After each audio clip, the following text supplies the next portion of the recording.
Hello, everyone. Welcome back. It is Geekonomics. We are back another week. Bryon is in Angel Land or whatever he's got going on behind him. The bright lights, big city of Enfield.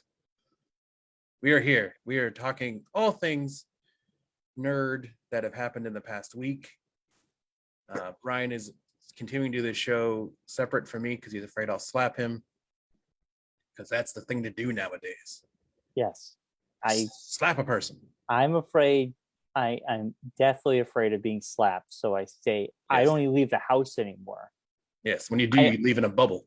I actually went to get my mail, and the mailman was walking away from the door. Yeah. And as I opened the door, he literally turned around and he was going to give me the backhand. Ugh. He was like this. He was like, "Don't you dare!" And then I was like, "Don't you talk about any movies that I might be in?" I shut the door, and he's like, "That's what I thought." That's what I thought. Yeah, and then exactly. I opened the door again to get the mail, and he went, "Oh, don't you dare!" Yeah. See, shut the door again. He's like, "Oh, that's what I thought." Yeah, you're like rushed to and from places, so you don't get near people that might slap you. Yeah, I have to wear a helmet. Slappening, as I'm calling it. The slappening. I like that. The slappening. Yes. It's just hands that are just like. Yes. Yeah. People they just start slapping people. They have no reason why. Yeah. I can't stop. I'm sorry. I didn't mean to do this. M. Night Shyamalan's next movie is gonna be The Slappening. It's a sequel to The Happening. Mark Wahlberg just walks around slapping people for 2 hours. And then when he slaps you, he says, "Say hi to your mother for me." How's your mother doing? How's your mother doing? Say hi to your mother for me. Slap. Hitting people in the back of the head. Yeah. Don't be an idiot. Don't be an idiot. Slap him. As much as I hate The Happening, I might pay to see that movie. You might pay to see Slappening. See, we should do this. We can make money off this. Yeah, I mean, Will Smith could cameo and just slap a random person. It could start off. The movie could start off with that scene from. Instead of cameo, now you have people you can hire, celebrities to slap you. Yes. Yes, it's like cameo. Let's call it Slapio. Let's go back to the movie, right? Yes. The beginning starts off with the Oscar moment. Yes. And then what happens is people get infected. That's how he infects everybody with the slappening. He's patient zero. He's patient zero. And we all become infected with the with first you laugh about something and then you randomly get mad about it and rush up on people and slap them for no reason. Right. Really. It becomes an epidemic. Yes. Then that's my whole thing on this whole thing. Going back to the real thing that happened.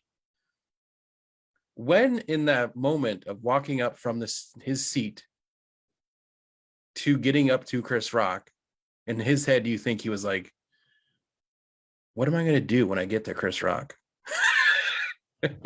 What's going to happen here? And in what thought process do you start with? Do I punch him? Do I slap him? Do I just get in his face? I've already committed to doing something. Yeah, he committed all right. But you couldn't have just stayed in your chair and saw him afterwards and been like, hey man, that was pretty jerky. Where in your I know Rocky's brought up in their group chats and stuff if someone said something about Allison or Claire or Kristen or anybody, Stephanie, we would go up. I'm like, I don't think I would my first instinct would be just to run up and slap somebody. No, that wouldn't be my first instinct either. My first instinct would be okay, I need to talk to that person afterwards and be like, hey man, that was not cool. Uncool. It was uncool. Yeah. I don't think I need to do this in front of millions of people on live television. Right. Totally. I also think we're conflating the two between a comedian coming on stage who's roasting people, or if someone was that just got in front of intentionally you and verbally went after you. Yes. Chris Rock and Will Smith are friends. I mean, they've been in. Well, I guess there was a falling out or something. So there was a pre thing to this. That's what I'm hearing. But all that aside, I think even still, it's knowing who you are. My thing on this, I didn't see it happen live. I saw it after the fact. I know, I saw it live. I tried watching the first 5 seconds of the Oscars. And as soon as I saw Amy Schumer on it, I was out. I'm like, I'm good. Why? She was great. I can't stand Amy Schumer. I'm probably the only person in the world who doesn't like her. I just don't think she's funny. I don't find her shtick interesting. So anyways, that's my own thing. I have my own preference on that. And it was just like listening to the first 5 minutes, and then they introduced the DJ. I'm like, okay, this is no longer my Oscars. I'm too old for this. I'm out. So I was done with it. So anyway, so I saw it after the fact. But like listening to the Chris Rock's delivery of the comment, it definitely was not like It was a bad joke. It was a bad joke that was just a thing he saw the corner of his eye kind of thing. Like he saw Jada sitting there and he just like was in the process of just throwing out things. Like there wasn't like any premeditation to it, I don't think. I think it was just, I see a person, she's got short hair, we're at a movie thing, G.I. Jane. Boom, joke. Throw it out there, see what happens. I don't think he was like, I know that you have a thing and I'm going to go after you about it. I agree. It was, and the thing that Will Smith was laughing when they show him laughing as the joke is being said. Yes. And then he turns and sees Jada's reaction to it. And that's when he freaked out. But I still don't think I would have ever I would stop laughing and get aggravated. I don't think my next thought process would be, I need to rush the stage and slap this guy. Yeah. So that's where my thing. I don't know where that goes. Well, the cherry on the top of the whole thing is when Will Smith won the Oscar. Yeah. He goes up there and starts crying and say how he's a vessel for love. Yes. Now, I'm sorry. What I witnessed is not a vessel of love. Yes. To me, especially the fact that he went back to his chair after slapping him. Didn't say anything to him when he got up there. Slapped him, walked all the way back to his chair, and they weren't close to each other. No, he yelled at him when he sat down. No, I'm saying, but his chair and Chris Rock were not in front of each other, really. Not standing in front of him. The chair wasn't like a stage chair, Chris Rock. It was Chris, chair, stage, Chris Rock set back a good 10 feet on the stage. Yeah. There's a distance he had to get to and back to. Enough where Chris Rock could make comments before he sat back down. He did yell at him afterwards, too. And then swore at him, saying to keep her name out of your mouth. But then I feel bad ultimately for Questlove because Questlove won the Oscar for his documentary. Yeah. Which he should be very proud about. And that slap kind of overshadowed that moment for Questlove. I think the thing that we all need to realize is, and I said this to Claire last night because we were talking about it, I'm like, Will Smith needs to also thank Chris Rock for the fact that Chris Rock didn't then just destroy him instantly afterwards. It's the one person you don't slap would be Chris Rock when he has a microphone on him. Yeah, but he could then because he literally you could see the process in his eyes as this after it happened. He got up, said what he said, what Chris Rock rebounded from the slap, processed it in his head I just got slapped by Will Smith. And then look down at them and you could see his look of I could literally destroy you in 5 seconds. And then the thing of do not do this. You're professional, Because if someone were to slap me, my first instinct would be to probably not slap them back instantly, but to destroy them emotionally. You're gonna slap me, but not the guy that slept with your wife. That would be my first comeback. That's what I would have went with. Yeah. Well, he's a professional. I think he's a stand-up. He knows how to handle these moments because. I know, but it was just kind of I think, and today I saw that Chris Rock apologized without a press, a release saying that he was sorry for everything he said. He didn't mean anything by it or anything. But to me, Chris Rock comes out looking better than this than Will Smith does. Yeah, I agree. Will Smith apologized on Instagram today too. Yeah.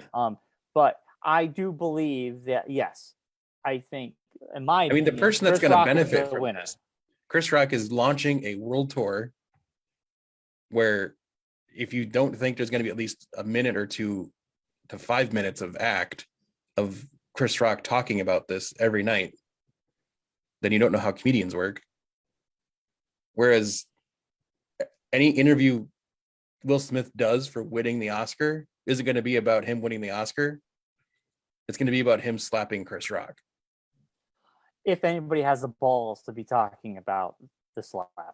Well, why wouldn't you? If you're a decent journalist, why wouldn't your first question be what was your mindset when you like walked up and just cold clocked Chris Rock? Well, I kind of feel Like, why would you Will Smith's going to talk about it like? eventually. Do you not but know where you were?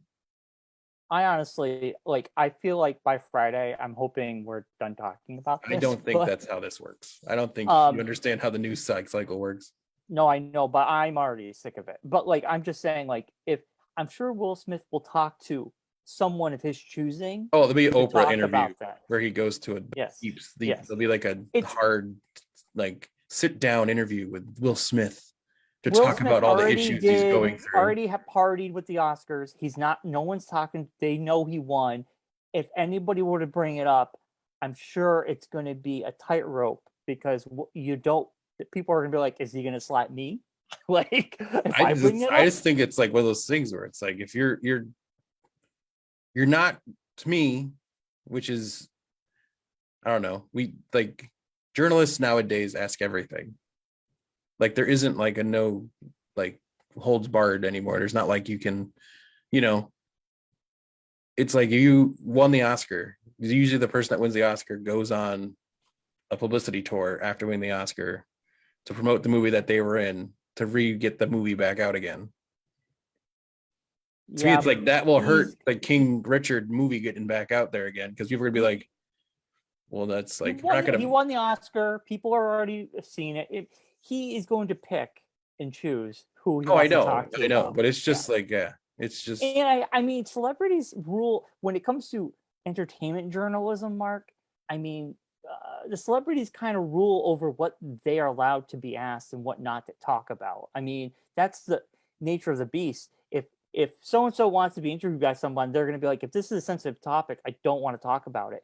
And we have seen celebrities walk out of interviews when that journalist decides to press them on said subjects. I mean, there's been multiple too. You can go on YouTube and see people walking out, just be like, I'm not talking about that. Yeah. So I could see Will Smith is so powerful in Hollywood that he could easily pick an Oprah or somebody that'd be like, I'm willing to talk about it with you. Yeah. But I think it's one of those things where it's going to have to get talked about sooner or later. You can't just like go around to these things and not expect it to be somewhat mentioned or brought up here or there randomly. I agree with you, but I don't. Because people are going to remember him slapping Chris Rock more. They're going to remember him winning the Oscar. Well, that meme is going to outlive the both of them. I think the way it's going right now. I mean, it's as popular as the Bernie Mittens meme went. And I think this is going to be bigger. It's all I know from the Oscars. I couldn't tell you anyone who won besides Will Smith winning because anyone talks about like, oh, he slapped a guy and then won the Oscar. I couldn't tell you anyone else who won an Oscar. I don't even know who the Best Picture winner was. Coda? Was that the name of it? I don't even know. Never even heard of the movie before. Yeah, Coda won. I wasn't even into the Oscars this year because I didn't see any of the movies. So it's like, what's the point? Me neither. I don't know any of these movies. And the movies that I have seen aren't going to get any play because the Oscars don't think that those movies are real good movies. No Way Home, any of those movies like that aren't going to be in the Oscars. Like Dune got a ton of nominations. Yeah, that was great. Sit through Dune. I was happy for Dune. That was the only movie I was happy that was winning. But beyond that, we watched it just out of a habit. We didn't watch it because we didn't see any of the movies either. No, because it's like you can't unless you have Apple Plus, you never saw the Best Picture winner. If you don't have Netflix, which there probably not many people don't have Netflix anymore, but even still, you didn't see that. Everybody has a Netflix. Yeah, but you didn't see Power of the Dog because it wasn't like a movie that was promoted by Netflix that much that you would have watched it. But the Golden Globes does make me want to watch some of these films. I do want to see Power of the Dog. I do want to see. But there was no Golden Globes this year that were on television, so you didn't know. You didn't have any inkling of any of these movies. Right. Golden Globes is usually an indicator of things to come. Anyway, that's what happened. It's a funny thing. I love the memes coming out of it. It's interesting.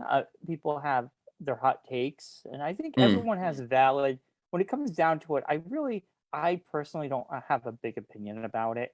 I don't agree with violence of any kind. So slapping, punching, I don't agree with.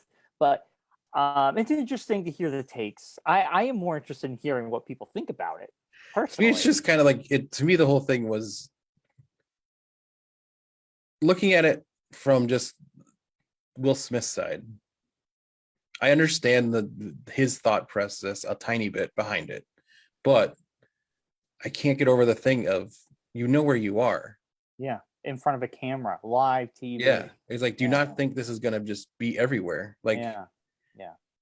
I don't think anyone could make me angry enough like that unless they physically did something to Claire or threw something at Claire, where I would like get that past that point where I would have to do something.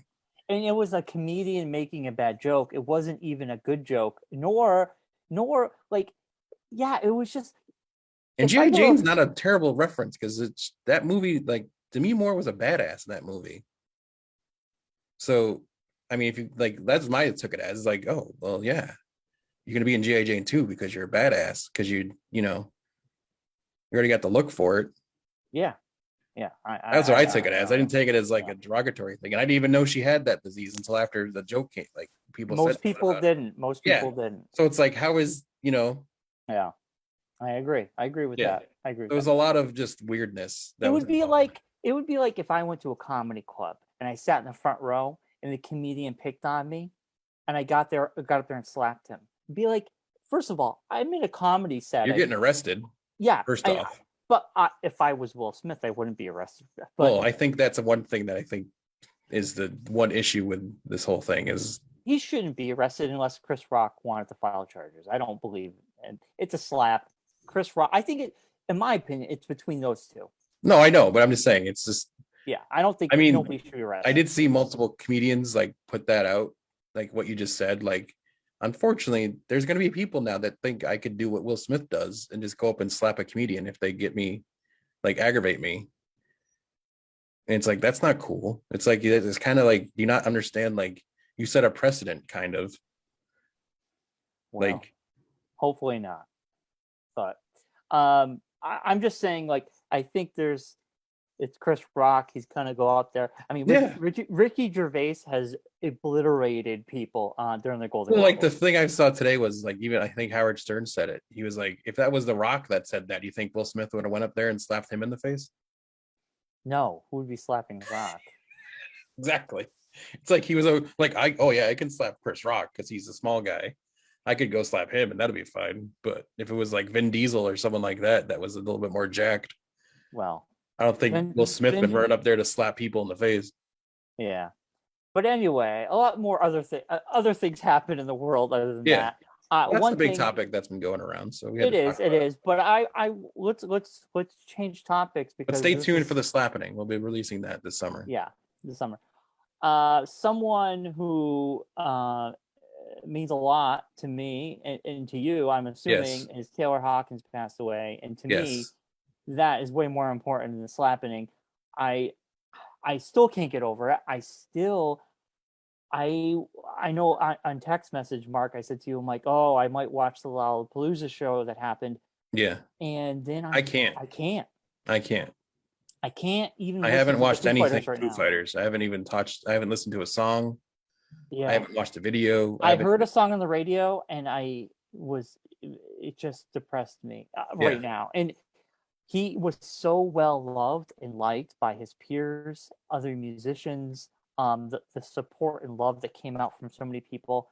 It just shows what kind of character he was as a person. And he was just on Mark Hoppus's radio show 2 weeks ago. He was talking about his family. He was talking about how he got into drumming. You know, him and Dave Grohl are best friends. Like they're musician soulmates. Yeah. So I can't even imagine what it's like Lennon McCartney kind of. Yeah, I can't imagine our era's Lennon McCartney.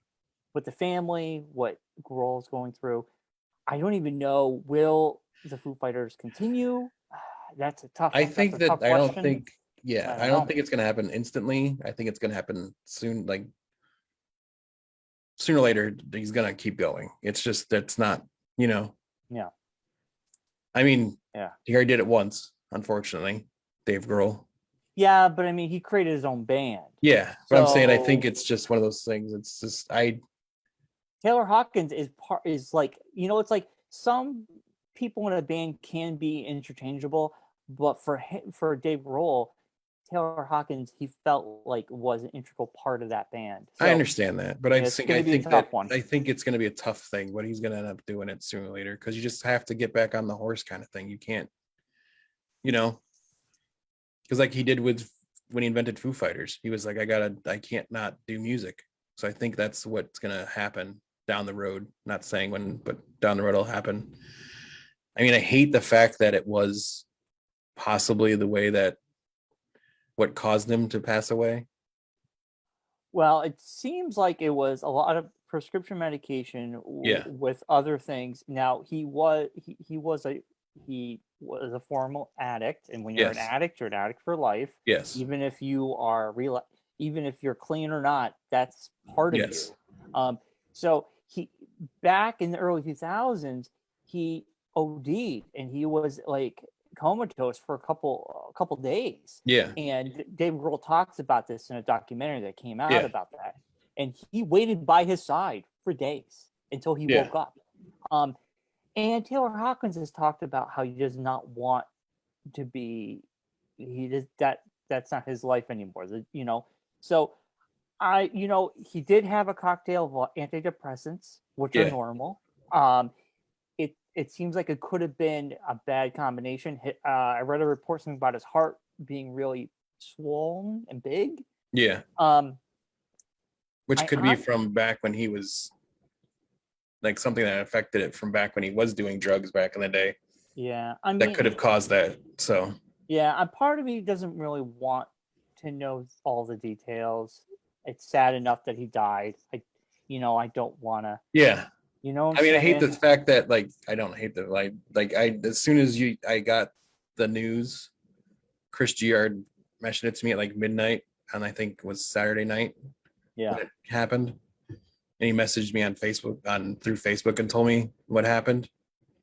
And I hate this. Like my first thought was, oh, another one to drugs. You know?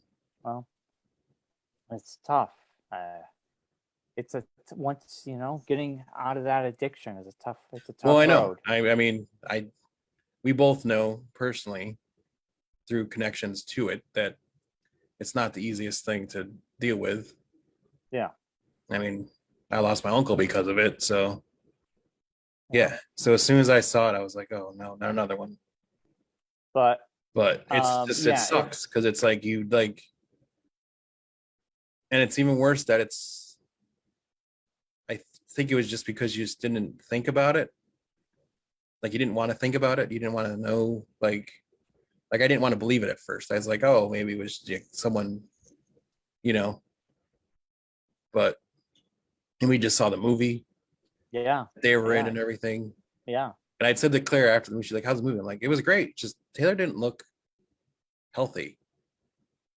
Like, I don't know. He's always been like very thin. It's the way he's always looked, I though. know, but he just Never always really. looks very like real thin. Like I jokingly said to Claire, I'm like, he look like James. He's always very thin and gaunt looking. So yeah. But no, it was a tough one. It's been tough. I haven't, like I said, haven't listened to anything Foo Fighters, haven't watched the video. I can't. I see that video pop up all the time on YouTube about their last performance, his last song Yeah. that he sang at Lollapalooza, whatever there, and I'm like, I can't do it. I I can't. mean, I will say this. I will say let's end this on a positive. I'm happy that we got to see the Foo Fighters with Weezer and Ha Ha Yes. He Yes. in Bridgeport, right? Bridgeport. Yeah. I'm very thankful we got that opportunity. Yeah. I am thankful that my first time ever getting high, I got to watch their 3-hour set on Coachella last summer in my living room. And that was on an edible, which I've Yes. never taken before in my life. It got me high, and I really had a good time in my bedroom watching the Foo Fighters play a 3-hour set, and I was blown away. Yeah. They played for 3 hours, and Yeah. that's how long they've been playing. 2.5 to 3 hour sets. Yeah. which is incredible. Yeah. And that metal band they created, the album dropped on Friday. Yes. Yeah. Which Yeah. is really good, by the It is. way. It's really good. So they have a great body of work. Yeah. His legacy will live on, thankfully. Something his family can be proud of, and he could, so I think, to go back to the beginning of the conversation, I think you're right. I think there will become a time where Dave Grohl will say, we're going to go on a final tour, or we're going to do something like a tribute tour to Taylor or something. Yeah, we might do something of that nature. Will we get another Foo Fighters proper album? I don't know. I mean, I think like I said, I think it's just, I don't see Dave being the type to just like, I know, like, close up shop, so to speak, but I think he's just, I don't know. I feel like the worst, like, I hate to say it, the worst for him, because it's the second time he's gone through this. It's not the second time he's gone through it. Like, he's gone through it a bunch with guys that he knows. But for two bandmates that he's had have this happen, I can't even imagine. Yeah, I can't even imagine like that. So I'm sure we'll hear something. I do recommend reading Dave Grohl's book. Yes. He does talk about Taylor in there. Yeah. Which it's really heartbreaking, but it's a great book. It came out last year. It did. It's like Storytellers or something of that. Yes, nature. It was Storytellers, the name of it. Yes. Yeah. But anyway, like I said, I want to end that on a positive. I'm thankful that we got to see them live. So yeah, and I'm thankful we got to see the movie, because that was amazing. That was a lot of fun, and fun, stupid fun. Yeah.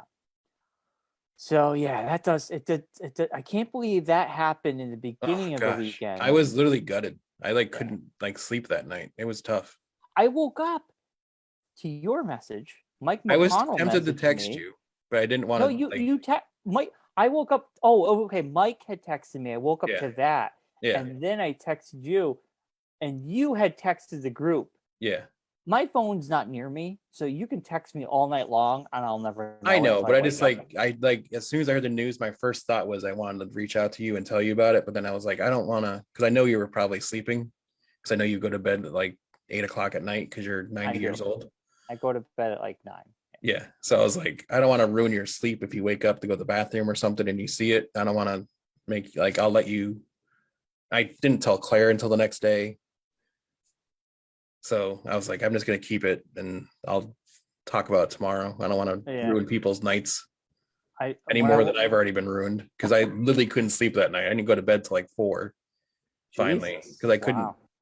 It's just I don't know why. It just it hit me. It was it was a combination of just I think being a huge fan of the Foo Fighters, being a huge fan of his, and his own stuff from the Kota Writer stuff back in the day. And he had just on the radio. Came out with the thing that him and Chris Navarro were doing, or Dave Navarro were doing, where they're doing a punk, they were doing some kind of music thing I heard about. I was gonna look into that. And then I think the main thing was just how young he was, and it being so close to our age, that I think it just hit me a little bit differently than other ones have. Yeah. Because I think it affects you. I don't know about you, but it affects me more when it's someone closer to my age that it happens to. Yeah. Because it's just oh man, it's that's really close to where my neighborhood, basically. You know what I mean? Yeah. It's weird when people that we grew up and we're around the same age, they start passing away. Yeah. It's different when we were kids. Older people would die. Yeah. And you had no connection to them. Now exactly. The people we have connections to that are close to our age are dying. And you're just that was my first thought. It's kind of the introduction to this new phase of life where, oh, you're gonna lose a lot more people than you gain. Yeah, it was funny. I was talking to Allison about this, and I said, once we get past 60, it's either we're going to live long enough to see all our friends die, Yes. or we're going to be one of those friends who will die early. Yes. And I don't know which way life will go, but I mean, I that's hope weird to think the about. first one, unfortunately. Yeah, I mean, like my grandfather, all his friends are dead. Yeah. He's literally seen all his friends Because at a die. certain age, you don't make new Weird. friends. Yes. It's very difficult. Makes it less easy to make new friends than it is to make nowadays. Luckily we have a lot of friends still. Luckily, so, yeah. like, yeah, We yeah. got So, a lot of, yeah. So let's move on to something happier to talk about because that was getting Yeah. depressing. all right. Wow. Anyway, I thought we were doing it at the end sorry. of the show, but thanks for doing it in the very beginning. So We it got starts it's us like a off on a good Band-Aid. note. It's like a Band-Aid, Mark. Jeepers. We just ripped it right off. Wow. Okay. All right, let's talk about. Whew, thanks How for are coming we- to the sleeping depressing show. Jeez. All right, I have one show I want to recommend.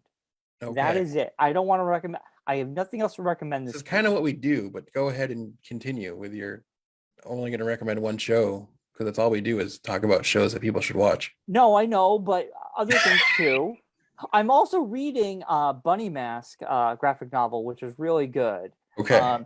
But anyway, the one show I recommend to you, Mark, and 90 Day anybody out Fiancé. there. No. Fixer Upper. Oh. It's on Hulu. It's Spring Baking Championship. Actually, I think these names are great. Just keep going. I'm just going up with commercials I see while Claire's watching the Food Network of shows that I think are like the randomest names of shows ever. Okay, so there is a show that's from Canada that Hulu airs. Degrassi. Hulu has been putting out for I think I'm gonna look. I think it went to. They're on 10 seasons. The Tower. 7 episodes per season. Mm-hmm. So it's quick. They're half-hour episodes. It's called Letterkenny. Letterkenny. It takes. You're just finding out about Letterkenny now? Yes. Why, you've seen this show? Yes. It's a hockey show. Of course I've seen it. How come you've never talked about it? Because it's not anything that I didn't think it'd be anything that would be worth talking about in the show. Dude, this show is amazing. It is amazing. I literally blew through season 1 this weekend. Yeah. I'm already halfway through season 2. It's not like a show that people don't know about either. It's a pretty popular show, so I figured everyone kind of. I've never heard anybody under the sun talk about this. Oh well, I guess because I think when you work in hockey, it comes up more. So I think I just kind of. But I mean, it's not. It's like not if there was a totally- racing show out, people I would know about that too, and just wouldn't talk about it because But I talk about it with other people. It doesn't revolve around hockey. That other than 2 guys who play hockey, there's a lot lot more. It. There's a lot more. Yeah. There's a lot more to the show than it being hockey. I mean, you have the goth kids, you have the Hicks, you have the Christian guy. Yes. Who, you have the 2 hockey knuckleheads. Yeah. And then like you have the sister. The characters are fantastic. I can't get enough. It's so quotable. Yes. Like it's a hard no, or Yeah. it's a Texas 10-4, or like all these like fun little things they say. Yeah. It was like- it's been around for a while now. It's pretty popular. It's as popular there as Schitt's Creek was.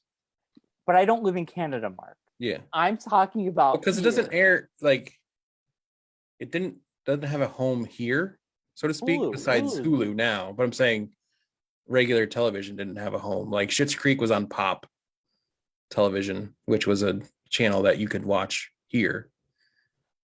So I'm saying I don't think there's a place that airs it here that people can find it. Yeah. So what I'm telling you is I've heard nobody ever talk about this show ever. Yeah. Neither. But Well, my group of hockey friends, we talk about it all the time. So that's why I think I just don't think about it. Well, I'm disappointed that you've never brought it up because the show. Well, I apologize. It is amazing. It's can't get enough of it. I'm behind a couple seasons. I haven't watched the past couple. Well, they are doing a new spinoff. They're actually doing a live tour right now of the show. Yes. But man, I love this show so much. It's my favorite thing. Like you know me. It takes a lot for me to be like binge something. I flew through the first season. Yeah, at least 2 episodes. Like in this weekend.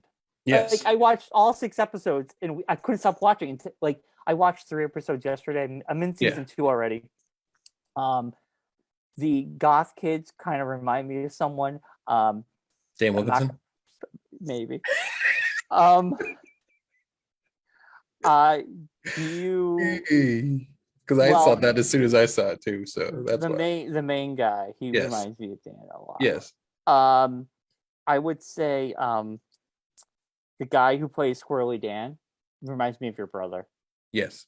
Big time. I mean, not only because he kind of looks like him. Yes. But just how he talks. Yeah.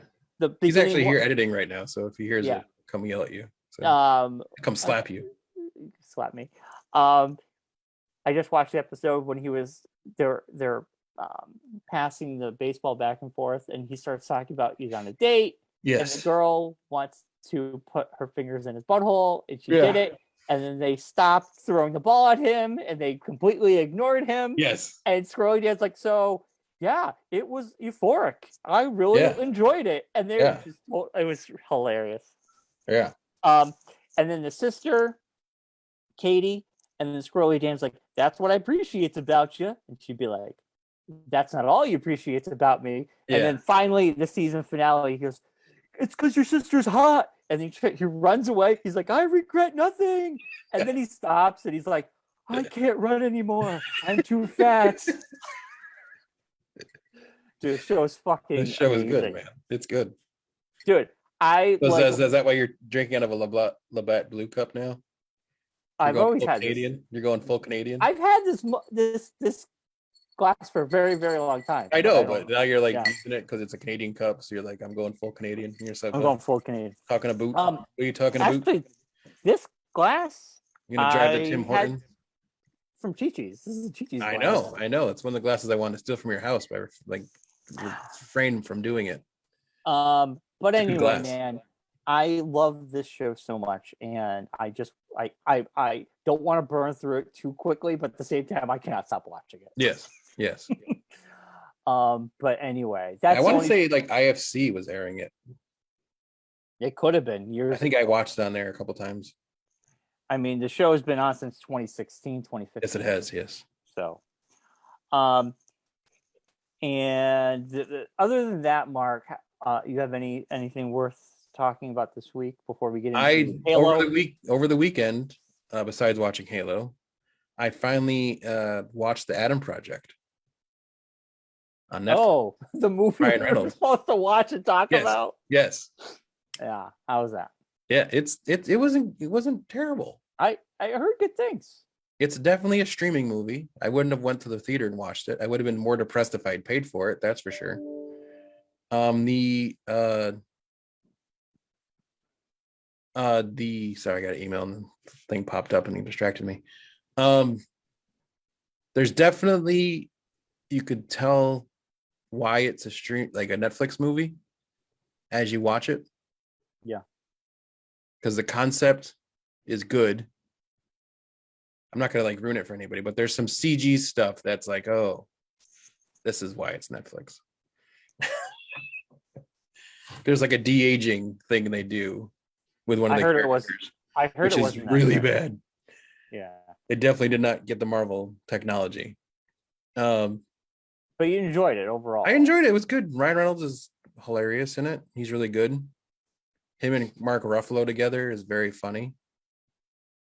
I definitely made me think about how awesome a Mark Ruffalo, Ryan Reynolds, Hulk, Deadpool movie would be. Amazing. Yeah. So yeah, it was good. It was it's a nice little under 2 hours movie. So you breeze right through it. Nice. I'll have to check it out. It's worth watching. Too many things want my time right now. There are too many things. There are too many things. I built the new Lego Dark Trooper helmet. I saw. It looks cool. Looks really cool. It's not as big as the other ones, so it's less pieces. That's a shame. Well, less pieces wise. The same size as the other ones. Okay. But it's less pieces because the helmet's the robot helmet's a little smaller. Yeah. So it's a breeze to get through. It's a quicker one. I mean, especially because it was the first one I did after the R2-D2, which was intense. Yes. That's an experience. suggest thoroughly getting it. It's worth the effort. Yeah. But yeah, so did that. I still got the other two to get through. And then I saw your post about the dioramas. And as I'm looking at them, Claire's like, what are you looking at now? Why? I'm like, this is Brian's fault. Don't blame me. Bryon sent this to us, and now I want them. They look cool. I just don't know where I would put them. I like the That was helmet. my thing. That's my space thing. But I'm like, I could bring them to work, I guess, and put them here somewhere. Yeah. But then that was like, no, that means I got to buy them now. So, and they're expensive too. They're like another $50, $60. It's the same price as the helmets. I know. And I thought which isn't terrible. Cheaper. I felt like it should be cheaper. Like, well, because they're in that collector series, and that's like the base price for the collector series, so that's why. Oh boy, the collector series. Yeah. Lego's got us by the ball hairs right now. The memorabilia edition, ball hairs. Called, yeah. But yeah, so that's the so that's what my weekend was basically. And then yeah, Sunday I went to Plainville, saw Andrew. He said to say hi. Thanked us again for all the help in promoting the show. And he is potentially doing another show, which he's not potentially doing a show. He is doing a show. It's official. July 26th will be another Manchester show. I'm in. I already told him. Yes. And then October 2nd will be a Manchester show. So it's interesting because now they kind of like go back to back with East of the River too. Yes, East of the River is June. End of June. Yes, end of June. Yeah. Yes. So, and this next month is back to Plainville for another CliffsCon. Last Sunday of every month. I know we never really promote it because it happens all the time. Yeah. But last Sunday of every month, CliffsCon at the Plainville VFW. You have to come check one out one of these days. Well, maybe this month I can't. I was busy this past Sunday. Yeah. So. You say that every month, and then you're like, I'm busy. I know. We might go to the record they're doing in Plainville. They're doing a record. I want to go to that. Yeah, my brother-in-law posted he was thinking about going to it too. I'm trying to find out if he actually is going to go or not. Yeah, we might go. Me and Alex might go. Yeah. We got a new record player, and I fucking love it. And I've been blasting vinyl through the house. Nice. I have one in my room upstairs in my office room. And that's all we have really, but there's a guy that brings stuff to the CliffsCon. That's very interesting stuff. Records and stuff. A lot of sports records from back in the day. Yeah, yeah. Like I got a Boston Bruins, like the year of 60 something review record from him. I have a Whalers record. Yeah, but like stuff like that. Yeah, like old like stuff like that. Yeah. And he brings a lot of like old, and I got like the 3,000-Year-Old Man album, the original. Oh, that's cool. From back in the day. So I grabbed that from him last time. So it's a lot of eclectic stuff now at the CliffsCon, which is fun because it's like stuff you might not see everywhere else. Right. I will try to go this month. Yes, April 24th. I'll remind you. All right. The last Sunday of every month at the Plainville VFW. All right, Mark. Let's talk about. Oh, really quick before I forget. Whoa. We're gonna work on finding a day in the next month or two that Matt Ryan's gonna come on because he is just about done with his new book. Oh. Yes, Brenda is almost ready to come out. So I'm excited. He's thinking in the next month or so he's gonna have it printed and ready to go. So yes, let's do it. Yeah. Let's do it. It's his take on like the Conan world. Yes. Which is very interesting because he's a huge Conan fan. So I'm very interested. I've heard this pitch literally. We were talking about it on Sunday. He pitched this idea to me. He'd already started working on it. He had it mapped out, but not like drawn or anything. He pitched this to me, I want to say 3 to 4 years ago now at IHOP in Springfield before a show. We met for breakfast. Because he's like, I got to talk to you about something. I need to get this out of my system to somebody, and I'm picking you to talk to about it. But you can't tell anyone about it afterwards. I'm like, do you know who I am? It's like, why are you doing this to me? Mark will tell everybody. So it's been very stressful. So I know the whole story. I just haven't seen it visually. I know what's happening and how it happens, We don't know like the gears and works and how it got there. So he's been wanting to like showing me this whole time. Like, I want to show you. I'm like, no, I don't want to see anything.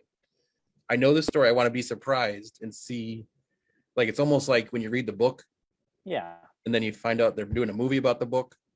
I want to be surprised. I want to see them. I want to see the movie when it comes out, and I want to know how it was made. Right. So that's well, when we have him on the show, we'll save it all for then, and you can tell us everything. Yes, and there's some other stuff in the works too that I'm working on. So, all right, which I'll tell you about off camera. Yes, tell me off of the show. All right, let's get into the first episode of Halo. Did you watch it? I did. I watched it on Thursday. Yeah, it comes out on Thursdays. Yes. Episode 2 comes out this Thursday. I enjoyed the first episode overall. I kind of disconnected that this is a different thing than the video games. So here's the caveat I'm going to throw at you. Yeah. We're coming at this in 2 different ways. We're going to come at this show in 2 different ways.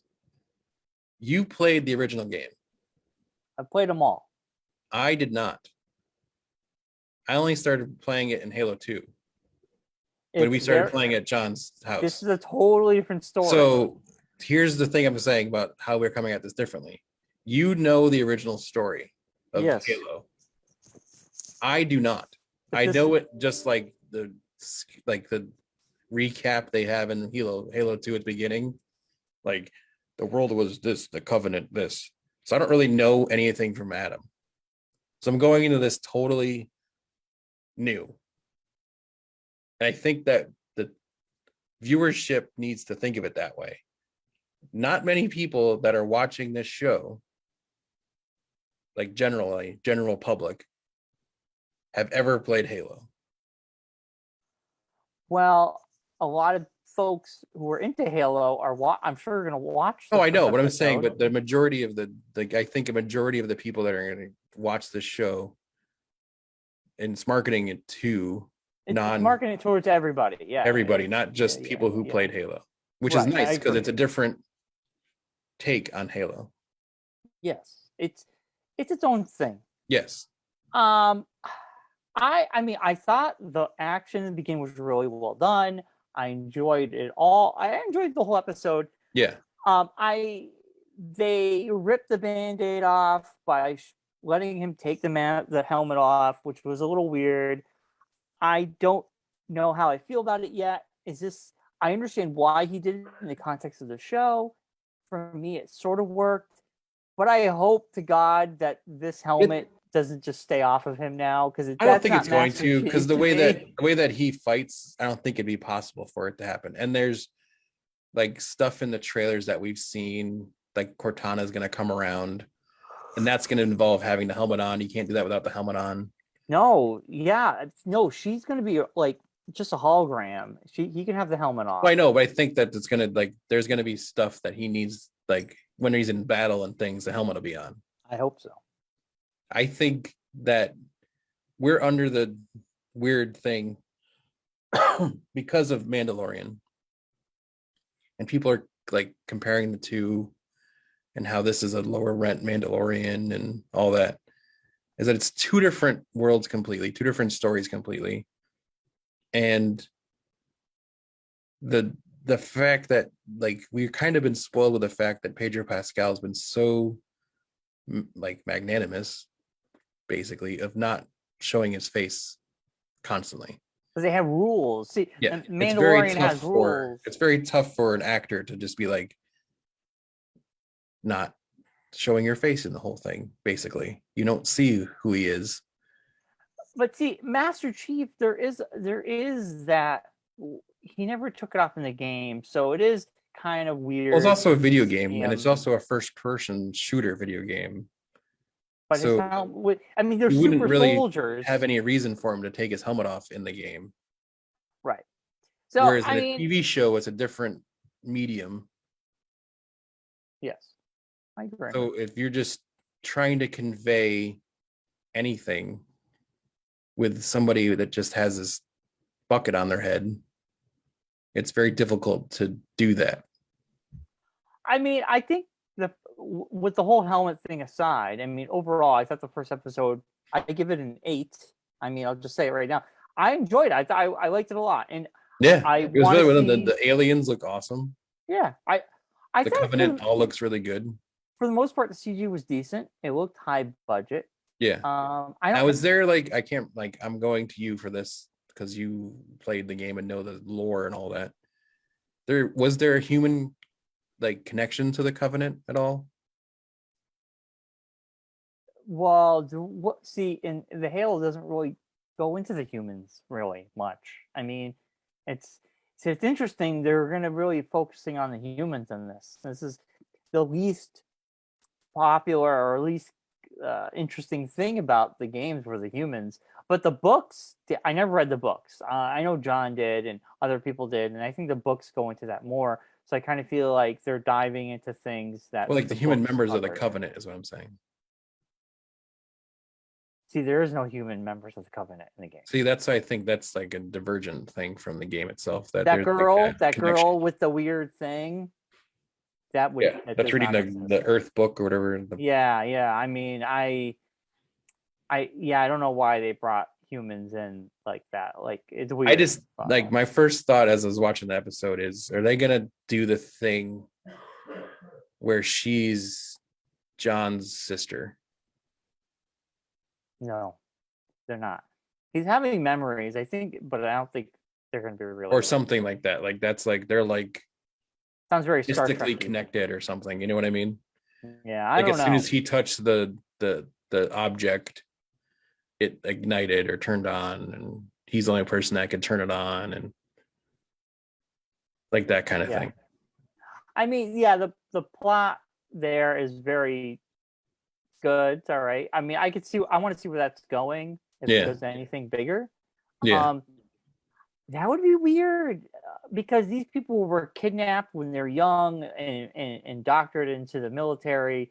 So he should not know his past at all. He would not know anything. So I don't see how she would be related to him. I don't think those would be connected. Yeah. That's just my thought. Who the hell knows? Who knows?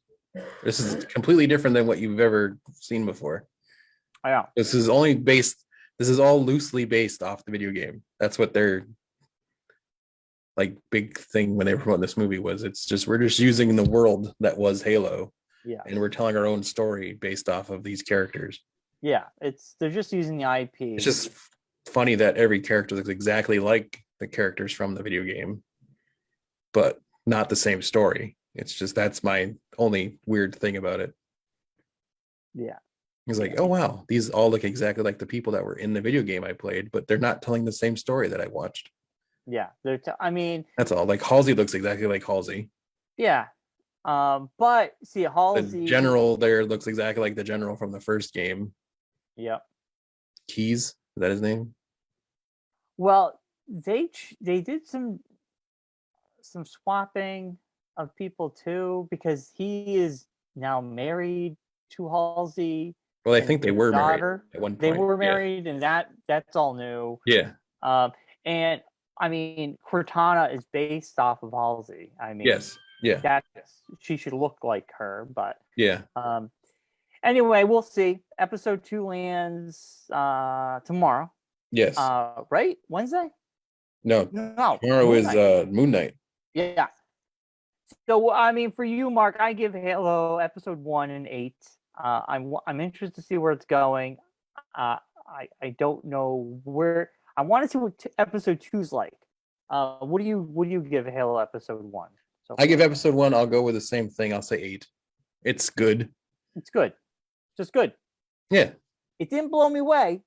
It didn't disappoint me. I enjoyed the first it was just good. 20 minutes of. Yeah. I thought that Spartans was kicking Covenant butt.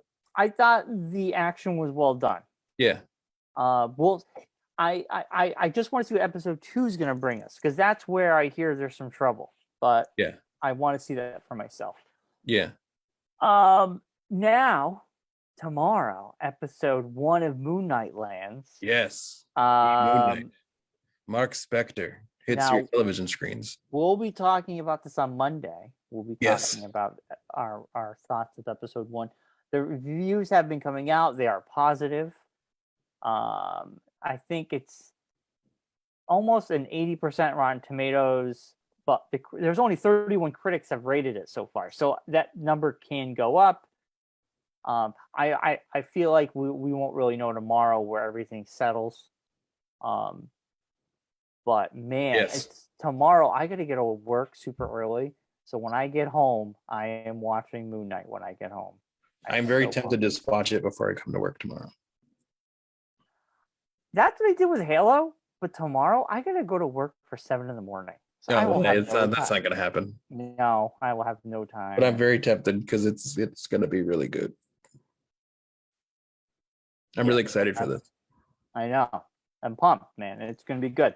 I'll admit that I totally am going to admit that I have a huge bias towards this character.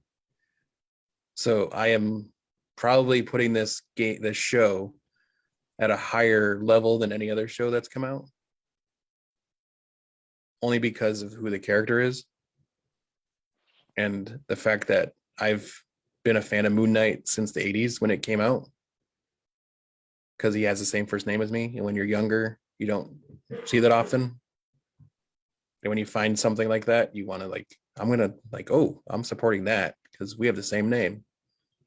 Just dumb, but that's what I did. So, yeah.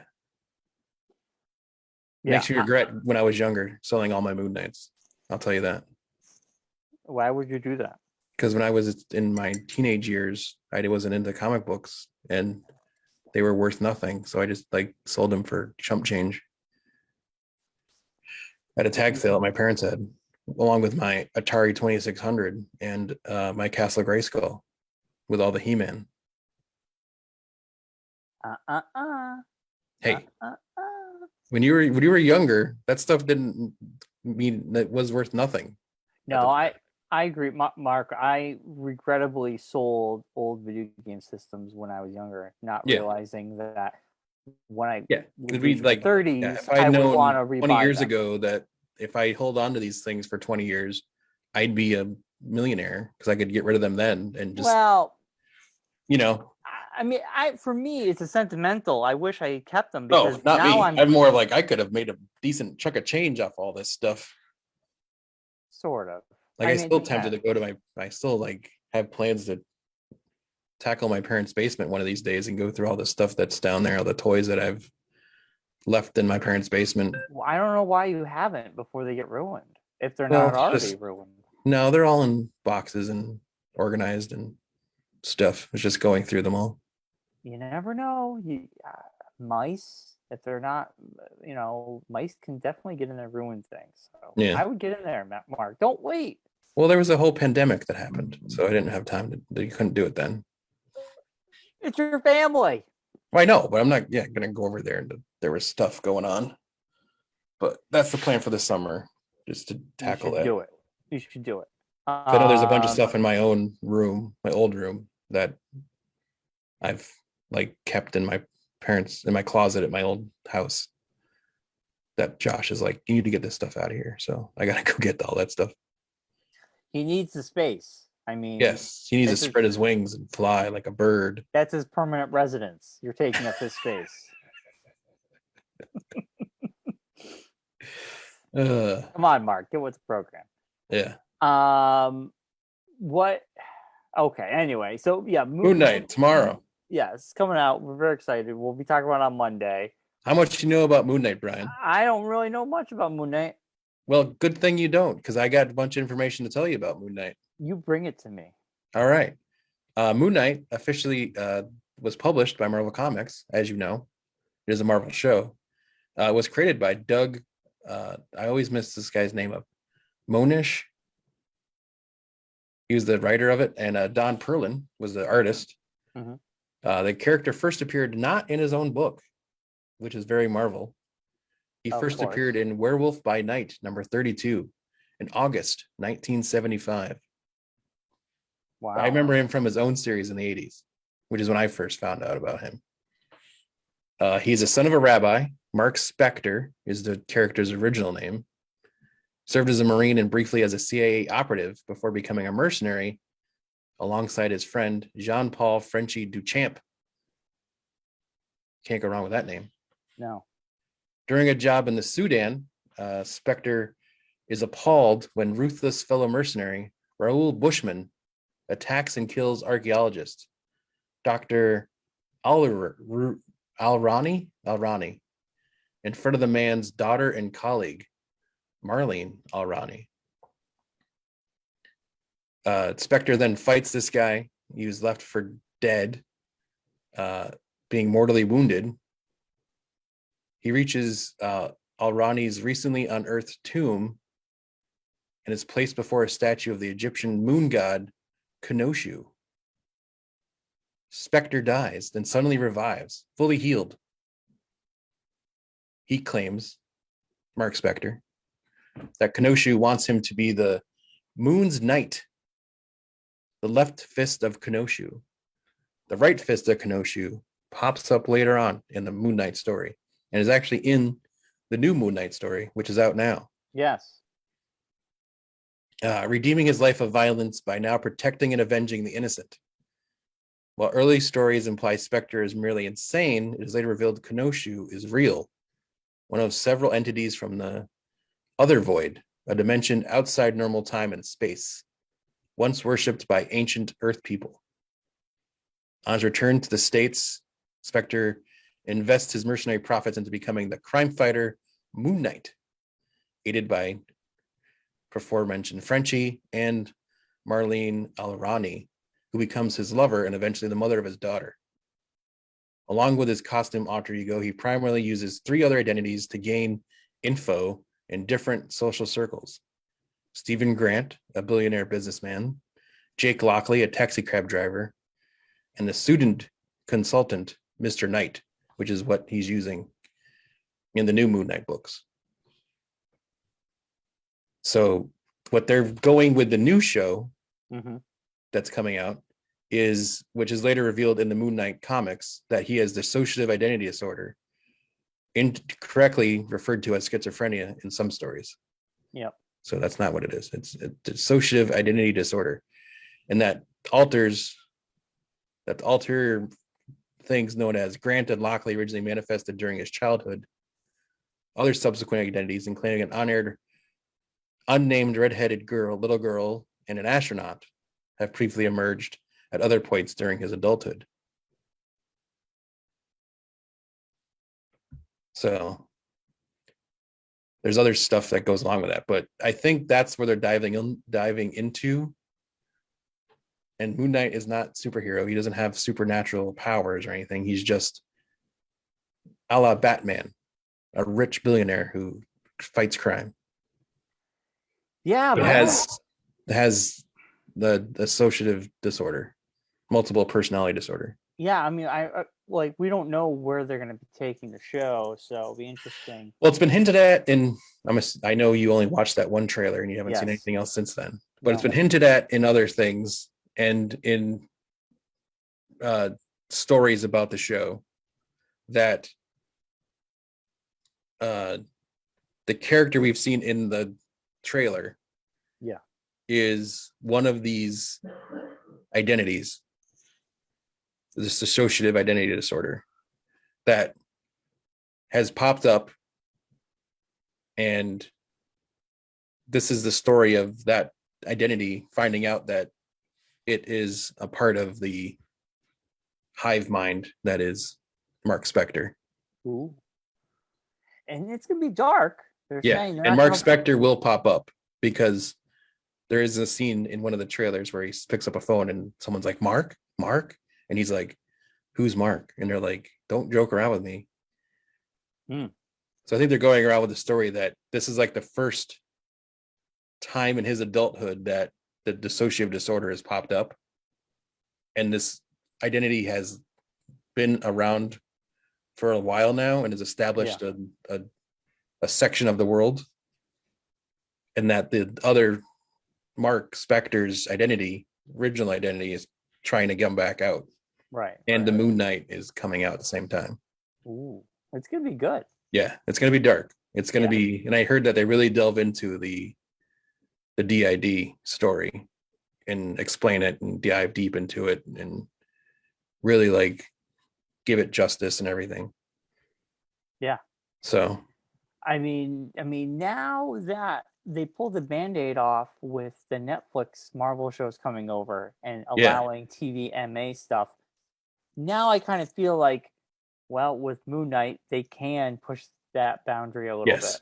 Yeah, there will be a lot of blood. There will be a lot of death. There will be a lot of dismemberment. I mean, you don't even need blood and death. I mean, you could just have a heavy topic. You know, Moon Knight kills a lot of people. I know, but I mean, he kills a lot of bad guys. Yeah. So. Yeah. Should be good. It's only 6 episodes, so it's not going to be a long. That's fine. That's all you need. Gestation. So. I mean, most of these Marvel shows. We're going to get through a lot of stuff in 6 episodes, I think. Yeah. I think Halo is more than 6 episodes too. Yes, I think it's like 8 to 10. Yeah, it's something like longer. That. Yeah, I was like, oh, I thought it was gonna be only 6, but I looked it up. It's like a lot more than that.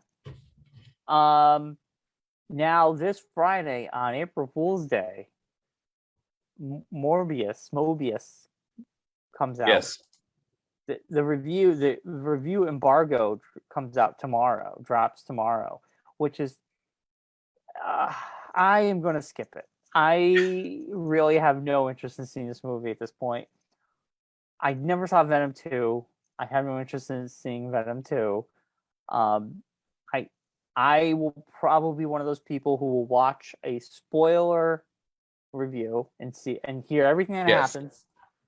It's 10 episodes, Halo, by the way. Wow. It's already been renewed for a 2nd season. Yeah, I heard. You can also watch it on Showtime, not just on Paramount Plus. I found out too.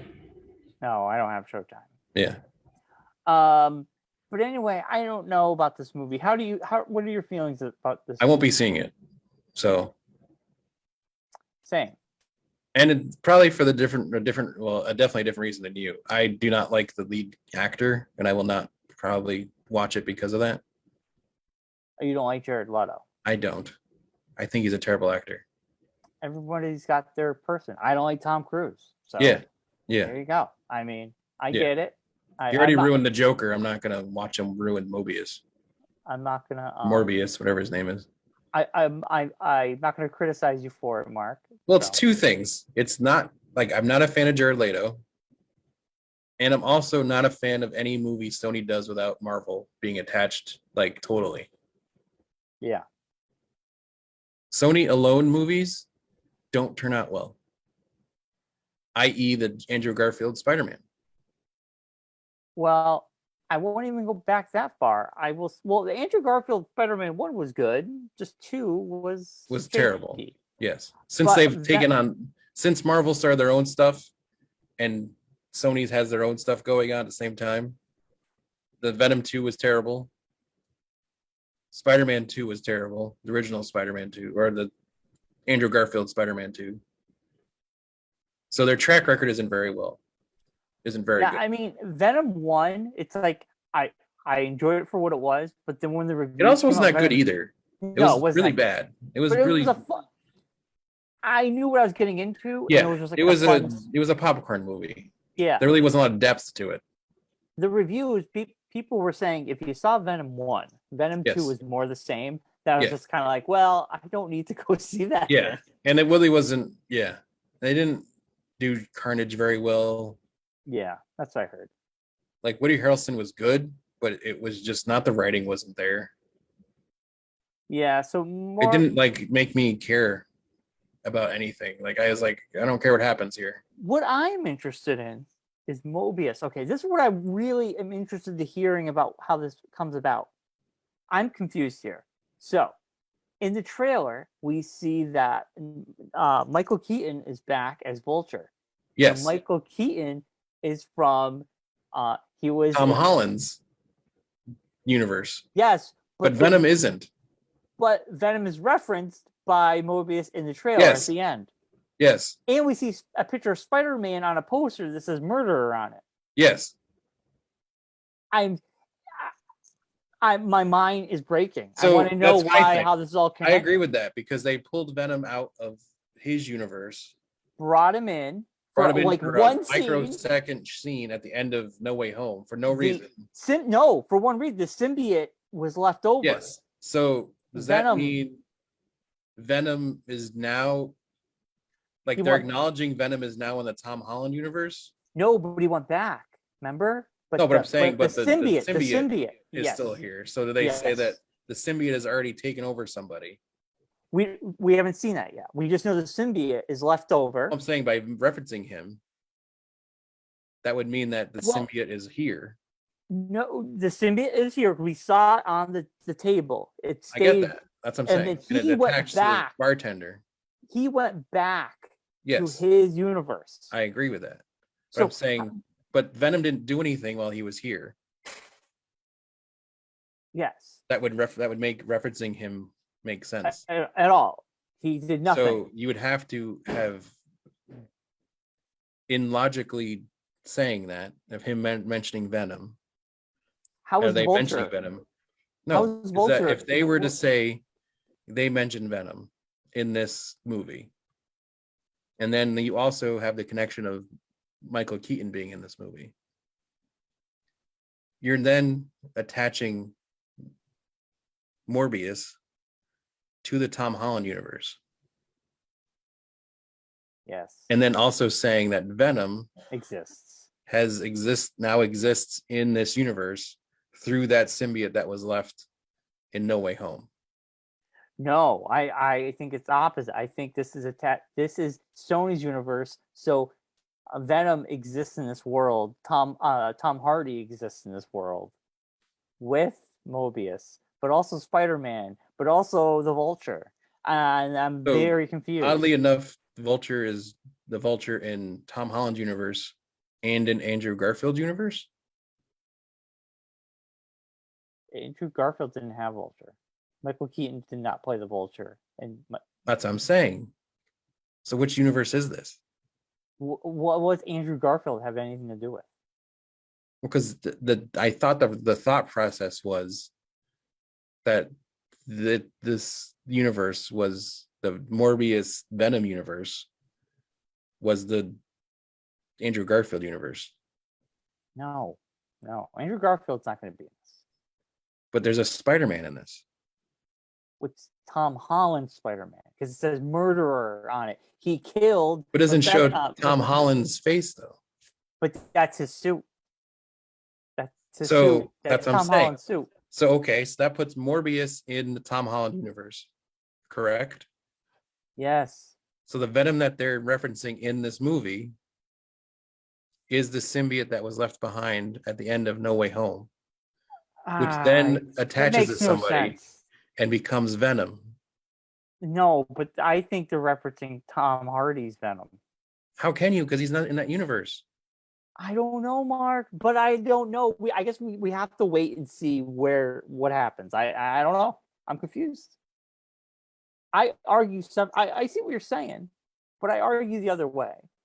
I'm not saying no I'm right, work, though. But that's how I'm thinking. But writing it out, if I was writing this movie, and logically, nobody had an idea what they're doing. Logically thinking about this, you have to have that referencing. Can't reference the Tom Hardy Venom.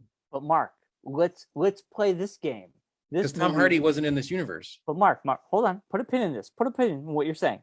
This movie was supposed to come out before the last Spider-Man movie. So you're saying this is retconning. This has been pushed 3 times. So this was supposed to come out last summer. This is not connected to anything, is what you're saying. What I'm saying is it's in the Sony Spider-Man universe, which includes Tom Hardy as Venom, but them adding that scene to the end of No Way Home with Tom negates this Hardy, movie. Negates something. It kind of throws a wrench in the works. It does. It messes up this whole movie. That's like a scene. It's such a pivotal scene that they threw it in the trailer. Yeah, I don't know. So if you're gonna have this in the trailer, you're saying that Tom Hardy's Venom, and this And character, Vulture Jared Leto, are exists. all in the Tom Holland universe. Yes. But so there's Tom Holland as a different Venom in this universe? Unless when the whole time jump happened, that brings that. I don't know, Mark. My brain hurts. All I'm saying is I'm confused as you are, and that's the only thing that interests me about this movie is to see where everything. Because the only thing that would make sense to this would be if they end up saying the Venom that's referenced in this movie is not Tom Holland's Venom or Tom Hardy's Venom. Maybe it would have to be a different Venom.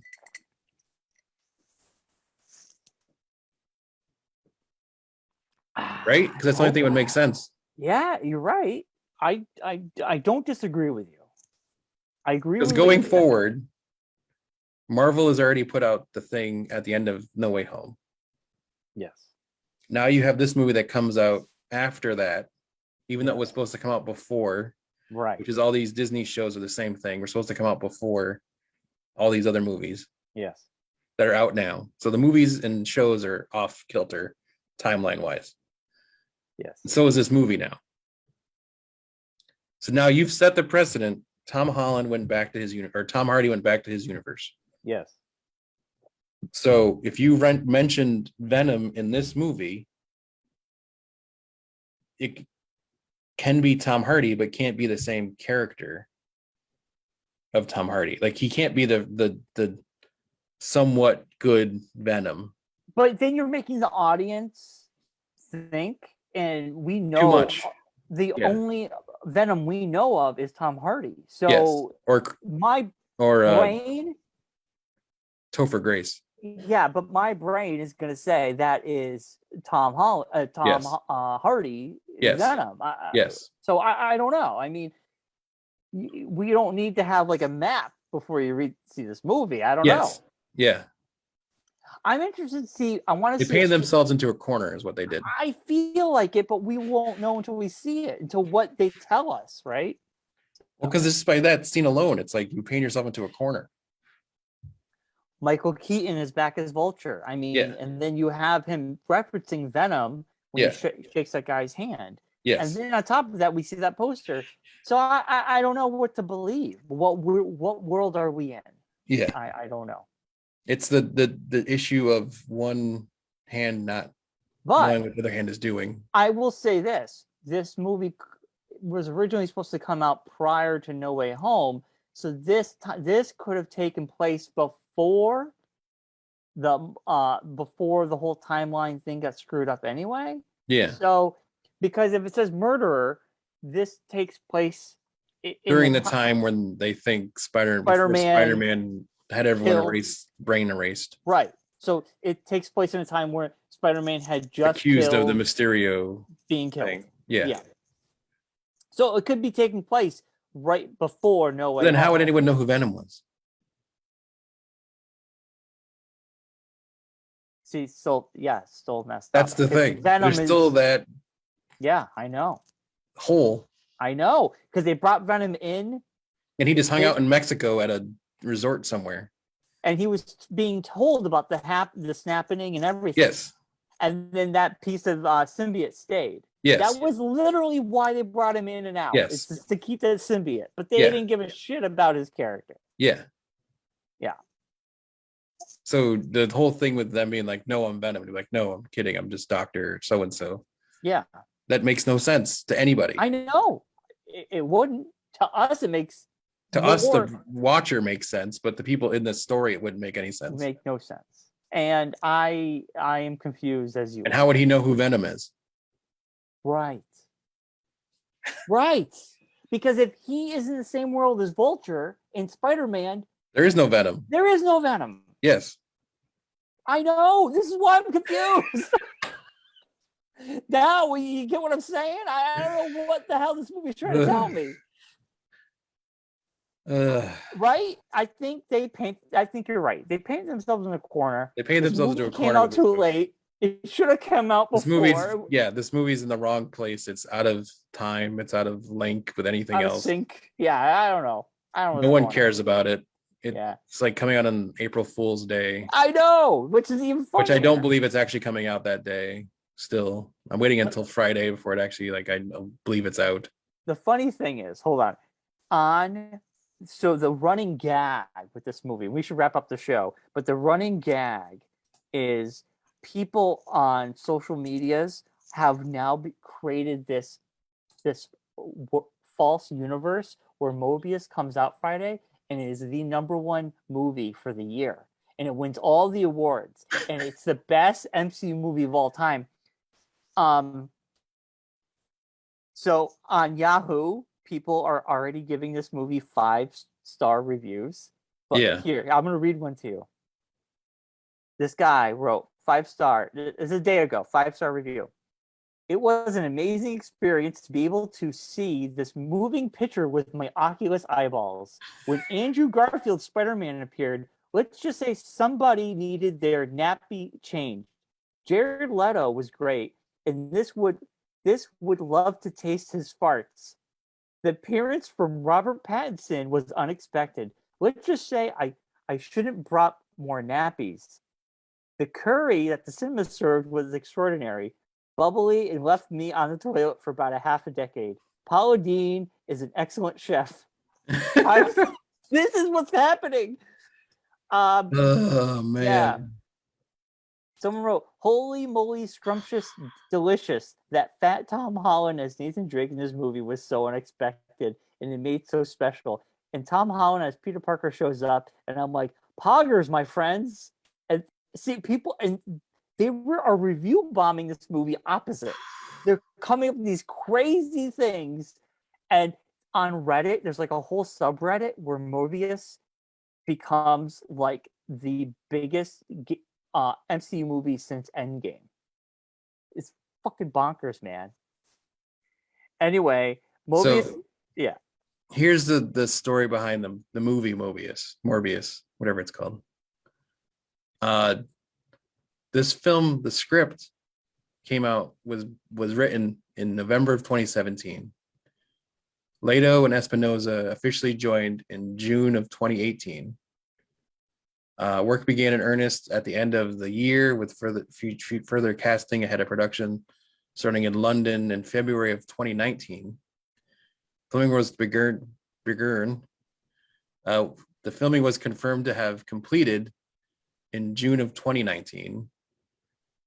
The movie was delayed several times from the initial July 2020 start date. So this movie was supposed to have come out in 2020. Yeah. Reshoots were done after the first trailer released in January of 2020. It included an image of Spider-Man that commentators equated to the Sam Raimi directed Spider-Man trilogy, though it appeared to be used as a reference to the ending of Far From Home. The trailer also included a brief appearance by Michael Keaton reprising his role as Vulture. So Co-produced Marvel and movie. I just read that Vulture, because of the big multiple the whole Doctor Strange thing. Yes. What I'm reading is that the Vulture gets moved over to their universe. Yes. That's why Reshoots from the film began in Los Angeles in early February 2020 and were finished a month later when film production around the United States were halted due to COVID. At the end of March, the film's first release date was pushed back to March 19th, 2021 due to the pandemic. And then in January 2021, the film was delayed again, first to October of 2021, and then January 21st of 2022, when No Time to Die was moved to the October 21 date. So that's why it got moved, because of James Bond. At the end of January, later revealed that additional reshoots were taking place in mid-February. The film's release was moved back another week at the end of April 2021, moving to January 28th, 2022. At the start of January 2022, the film was delayed to April 2022. Yeah. due to the box office success of Spider-Man No Way Home, Well, yeah. which Sony hoped would continue throughout early 2022. Later that month, Corey Johnson was revealed to have a role in the film. I don't know who that is and why that's important, but in March, visual effects supervisor Mark E. Butler revealed that motion capture technology had been used for Leto to portray Morbius in the vampire form. So, well, I just read, okay, Vulture gets moved over to their universe, and Mobius exists with the Tom Hardy world. And the Vulture supposedly is an end credit scene. So the Vulture they show in the trailer is just like an ending thing. Yeah. Supposedly. Possibly. But that Vulture got moved over for this movie. So that explains it. The Spider-Man, what Spider-Man is in this world? Is it Tom Holland? Is it going to be another one? They don't know, but to me that looked like Tom Holland's Spider-Man suit in that picture. So I don't know. We will wait. I'm gonna tomorrow, once the reviews go up, and if I see any spoiler ones, I'm gonna dive in. I really want to know, but I don't want to pay to know either. Yeah. All right, Mark, we should wrap the show up because we've gone over an hour. Yes. I still got to edit this bad boy. So from sleuthing I just did online, that Corey Johnson, who is an actor, who's been into multiple movies and multiple shows, is listed as Mr. Fox, who was an integral part of, I think, that Morbius universe, if I remember correctly. You probably know more about this than I do. But I don't know anything about Morbius. Okay. I have a handful of comics, but I was not. And he's going to be in Batgirl as well. So okay, that's the connection there. But anyways, so Lucius Fox. Yes. So I don't know. Yeah. So now the thing is, which Spider-Man does this universe have? I think it's Andrew Garfield's. I think this is what they're heading towards. I think it's gonna be Tom Holland in some weird way. No, I think this is the perfect way for them to take that momentum that came from No Way Home for Andrew Garfield's Spider-Man. Do a Spider-Man 3 for Andrew Garfield. Proper. Use Michael Keaton as Vulture, Mobius, Jared Leto, Tom Hardy, Venom. Then you get your other 3 Sinister Six folks together. And that's when you have like the big Sinister Six movie that they've been talking about for years. Maybe. I don't know. I don't know what they're going to do. We'll find out. I mean, maybe. We'll see. Get back Paul Giamatti as Rhino. Which he that was a cool moment, and then it went away. It went away because that's in his universe. Credits. You technically have that character there already. Yeah. And that was what they were leading towards with that movie. They were leading towards the Sinister Six. That was where that was going. But it just never worked. Critically, it got panned. But I think now with that momentum from No Way Home, you could use this build that you've done with Tom Hardy and now with Jared Leto. And if you bring Michael Keaton in as the Vulture for that universe, you bring in somebody for the Goblin for that universe. Well, they already had a Goblin from Andrew Garfield's movies. Remember? They had a Norman Osborn. Oh, was it the friend there, right? Yeah. Remember? Yeah. So they could still do that. Yeah. Yeah. I don't know. Yeah. Or Harry Osborn they had. They didn't really get into the Norman Osborn side. Yeah, I think you're right. I think we're there. So. All right. There you go. We wrap this up.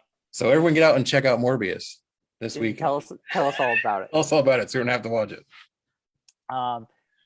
Next week we'll be talking about Moon Knight. Yes. Halo episode 2. Yes. And whatever else Morbius comes out, we'll talk about that. And whoever else Will Smith decides to slap during the weekend. Yes. So the slappening has started, my friend. Yes. It has begun. It's begun. The season of the slappening. The season of the slap. It's the season of the slap. All right. We will be back next Monday.